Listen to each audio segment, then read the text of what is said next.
오늘 방송은 정관 완전 정복, 정관에서 계산 파트를 진행하도록 하겠습니다. 자, 기존의 정관에 언급됐던 내용들은 이제 법인의 설립부터 법인이 성장하는 과정에서 일어날 수 있는 어떤 이해관계인들 간의 관계를 조율하는 그런 거라면 네. 사실 이 계산은 기업의 출구 전략, 이익 회수를 어떻게 할지에 대한 이제 나눗셈에 대한 정의를 내린 거다라고 보시면 될 것 같아요. 네. 네. 자, 사업연도는 이제 이걸 회계연도를 보통 말하는 거고요. 네. 자, 재무제표 등의 작성 비치 의무가 있다. 이건 그냥 넘어가겠습니다. 상법 내용을 대부분 그대로 다 어떻게 보면 이제 준용해서 넣은 거라서 기업의 특성에 따라서 이걸 차등화할 수 있는 게 아니니까 이거는 이제 법이 정한 원칙대로 그냥 진행하면 되는 거니까요. 넘어가기로 하겠고요. 어느 정도 규모가 있는 기업, 특히 이제 외감 대상이 되는 경우 외부 감사인을 선임해야 되잖아요. 그래서 이것도 뭐 사실은 임의적 규정으로 당연히 이건 조건이 되면 외부 감사를 법에 정한 절차에 따라서 선임해야 되는 강행법규입니다. 네. 보통 외감법인 뭐 이렇게 많이 하죠. 그렇죠. 네. 자, 이 잉여금의 처분은 매 사업연도 말에 처분 전 잉여금을 다음과 같이 처분할 수 있다. 이익준비금은 이제 배당을 할 때 배당금의 10분의 1만큼을 이익준비금으로 적립해야 돼. 강제 적립입니다. 보통 우리가 이제 상법에서는 법정 적립금이라고 그래요. 법정 준비금. 법정 준비금에는 이제 자본 준비금이라고 있고요. 그 다음에 이제 이익 준비금이라는 게 있습니다. 회계에서는 이거를 자본 잉여금이라고 하고요. 회계에서는 이걸 그대로 이건 이익 준비금이라고 합니다. 자본 준비금은 그거죠. 주식을 할증 발행할 때 나오는 대표적인 주식 발행 초과금 같은 경우가 이제 자본 준비금, 자본 잉여금이 되는 거고요. 자본 잉여금이나 이익 준비금 같은 경우는 요거는 반드시 이제 용처가 정해져 있어요. 자본 전입이나 여기서 자본 전입은 이제 무상증자를 말하는 거고요. 그다음에 결선 보존이나 목적으로만 사용하게 법이 정해놓고 있죠. 자, 그러면 이제 나머지 한번 볼까요? 뭐 기타 법정 적립금, 배당금, 배당으로 할 수 있는 거죠. 임의 적립금이라는 거는 법인이 특정 목적으로 사용하게끔 묶어두는 거예요. 그렇지만 이건 이제 이익 잉여금입니다. 이런 거죠. 우린 이만큼은 재투자할 돈이니까 이건 우리 배당하지 않습니다. 뭐 그런 이제 약간의 주주들에게 잉여금의 어떤 처분에 대한 목적성을 명확히 해놓은 거다 이렇게 이해를 하시면 될 겁니다. 네. 차기 이월 이익 잉여금, 그러니까 이제 그동안에 처분 안 하고 이월되어 있는 잉여금이 있는 거고. 근데 여기서 이제 예전에 보면 상여금 이렇게 되어 있습니다. 근데 이제 이 문구를 뺀 이유가 뭐냐면, 자, 여기서의 말하는 상여금은 이익 처분에 의한 상여금이에요. 네. 근데 예를 들어서 기업이 이게 이익 처분이 아니라 실질적인 상여금이에요. 그럼 비용 처리할 수 있잖아요. 네네. 그럼 이제 국세청에서는 당연히 야 이게 인건비성의 비용 처리한 거냐 이익 처분의 인 거냐 되게 논쟁의 소지가 되겠죠. 인건비상의 상여금이라면 규정이 있어야 되고 그 규정이 사회적 통념에 맞아야 된다라는 여러 가지 필요 충분 조건이 갖춰져야 되는 거고 그러니까 그런 근거가 없다면 이익 처분으로 보는 건데 또 이게 이제 분쟁이 생겨서 이익 처분으로 보는 근거 중에 하나가 니들 정관 규정에 상여금도 들어가 있네. 그럼 이건 이익 처분으로 봐야 되는 거 아니냐. 그런 판결이 있으니까 아예 오해 살려는 소지가 있는 경우에는 이건 빼버리는 게 낫겠죠. 빼는 게 맞겠는데요? 네, 그렇죠. 그 다음에 이익 배당은 금전과 주식, 이게 주식 배당을 말하는 겁니다, 이거는. 네. 예. 가끔 이제 주식 배당에 대한 것도 규정이 있는데 주식 배당은 넣을 필요 없어요. 어차피 그거는 상법에 정해진 룰대로 배당을 해야 되는 거기 때문에 뭐 상법보다 더 강화하거나 할 수 있는 게 아닙니다. 기타의 재산으로 할 수 있다. 이게 이제 일종의 현물 배당이 될 수 있겠죠. 뭐 재고로도 할 수 있잖아요. 맘만 먹으면. 그렇죠. 이제 네네. 이건 결론적으로 현물 배당은 네. 주주들의 동의도 있어야 되고요. 네. 그 다음에 이제 평가액이 중요하죠. 네. 1,000원짜리를 10,000원에 고가 배당을 할 수도 없고요. 그건 복잡하겠네요. 당연한 얘기겠죠. 예. 그러니까 이건 기본적으로 이제 주주의 이익에 반하는 배당을 하는 것 자체도 상법상으로 이거는 이제 브레이크를 걸어야 되는 거고 세법적으로는 실질 가액보다 저가냐 고가냐가 문제가 되겠죠. 자, 회사가 수종의 주식을 발행할 경우, 예를 들어 뭐 보통주가 있고 다양한 종류의 우선 주식이 있을 수 있잖아요. 다른 종류의 주식으로도 배당할 수 있다. 그러니까 이제 쉽게 말하면 이제 주식으로 배당할 경우 그럼 보통주를 줄 수도 있고 우선주로 줄 수도 있다. 이렇게 이해를 하시면 됩니다. 이익 배당은 주주총회 결의로 정하는데 다만 재무제표를 이사회에서 승인하기로 한 경우에는 이사회에서 줄 수도 있다. 이런 얘기입니다. 통상적으로 중소기업들, 비상장 중소기업은 주로 주주총회에서 결의를 많이 합니다. 그렇죠. 차등 배당은 이 차등 배당 규정을 정관에 명문화 꼭 해야 됩니까? 이건 일종의 임의 규정입니다. 네네. 임의 규정이라 정관에 있지 않아도 네. 어차피 세법에서 허용하는 기준에 따라서 네. 차등 배당이 인정이 되기 때문에 네. 굳이 정관에 기재할 필요는 없다고 봐요. 예. 예. 근데 이제 기재한 경우는 어쨌든 이제 차등 배당은 주주 전원의 동의가 있어야 되잖아요. 네네. 그러니까 앞부분에서 뭐 이사의 책임 감면처럼 어떤 이게 주주 전원의 동의가 있어야 되는 거니까 선언적인 의미에서 규정을 명문화하는 것도 의미가 있다고 봅니다. 소액주주에게 불리한 차등 배당은 되지 않는다라는 선언적인 의미가 강하다고 보면 돼요. 네.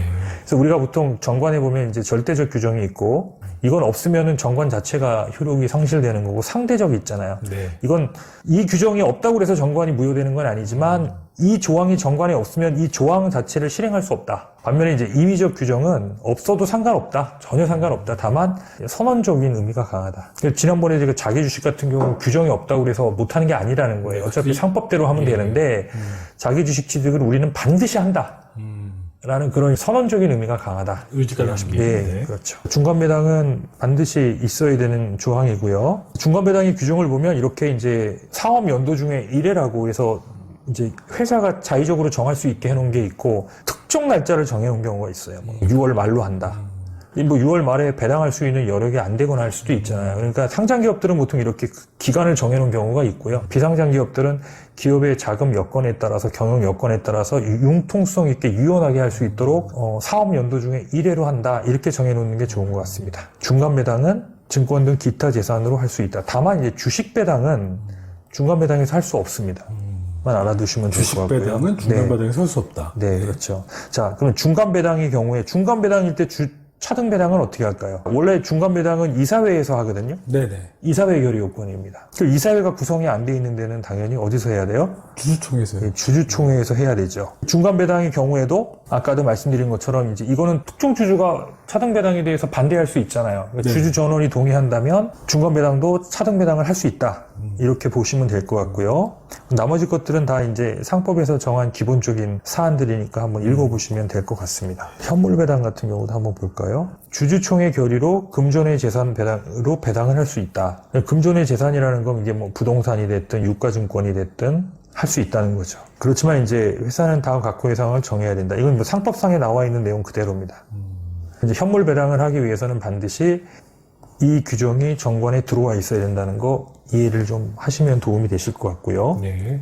다음에 이제 배당금 지급 청구권은 뭐 5년 이내에 이르면 소멸시효가 완성된다는 얘기는 이제 통상적인 조문으로 들어와 있는 것들이고요. 나머지 부칙들은 정관에 통상적으로 부칙에 들어가 있는 내용들이니까 참고하시면 될 것 같습니다. 그 배당의 경우에 배당은 그 금액을 현금으로 지급하지 않고 배당 소득세를 신고만 했었을 때 실제 돈은 지급되지 않지만 배당으로 인정이 되더라고요. 그러면 이제 이렇게 되겠죠. 배당금은 어쨌든 법인에서 나가야 되잖아요. 네네. 근데 이제 지급을 안 한 거면 이제 미지급 배당금이 되겠죠. 그렇지만 재무제표에는 그렇죠. 예, 급여도 마찬가지죠. 실제 급여를 지급하진 않았지만 사대보험료 원천세 다 내면 이건 이제 이런 행위를 한 거는 실제 배당은 결의됐지만 돈을 못 준 거잖아요. 네네. 그러니까 이거는 이제 주주가 받을 배당금이라는 투자 이익에서 일종의 이제 주주가 이건 채권자가 되는 거죠. 확정된 채권으로서 이제 받을 채권 채무 관계가 되는 거죠. 네.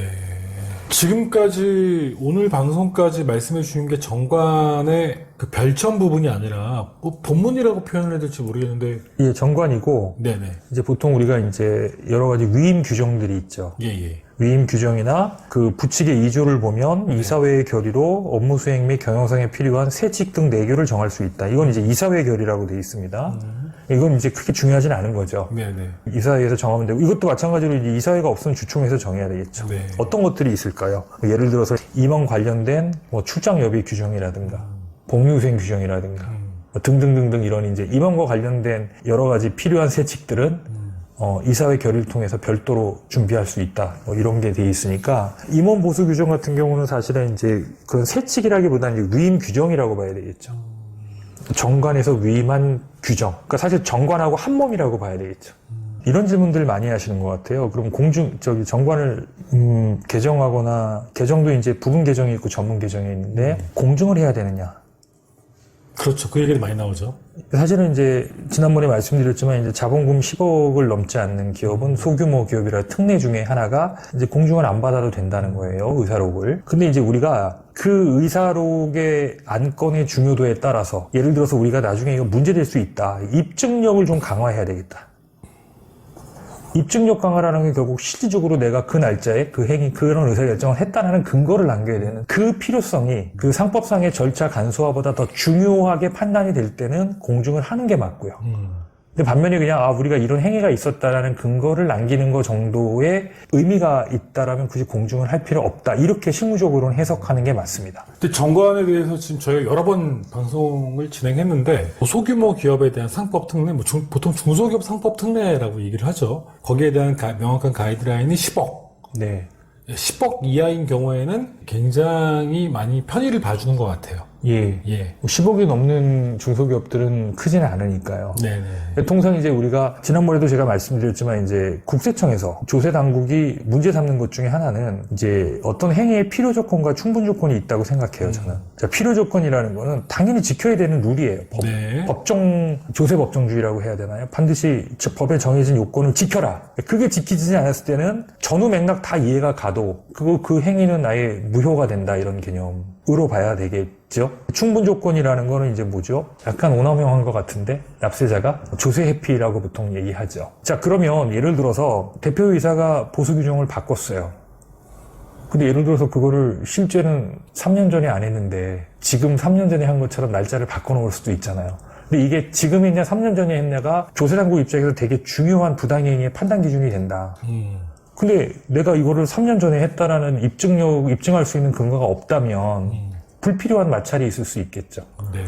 예, 그래서 그게 이제 세무적으로 필요 조건에 되게 중요한 흠결이 될 수 있는 그런 개연성이 높다면 설사 업무 간소화 차원에서 공증의 의무를 없앴다 하더라도 공증을 함으로 인해서 그런 부분으로 인한 불필요한 마찰은 최소화할 필요가 있겠죠. 굉장히 재밌는 얘기를 해주신 것 같아요. 다음 방송에는 임원 보수 지급 규정, 별첨 규정이라고 보통 얘기를 하는데 임원 보수 규정에 관련된 방송을 진행하도록 하겠습니다. 오늘 방송 감사드립니다. 고맙습니다.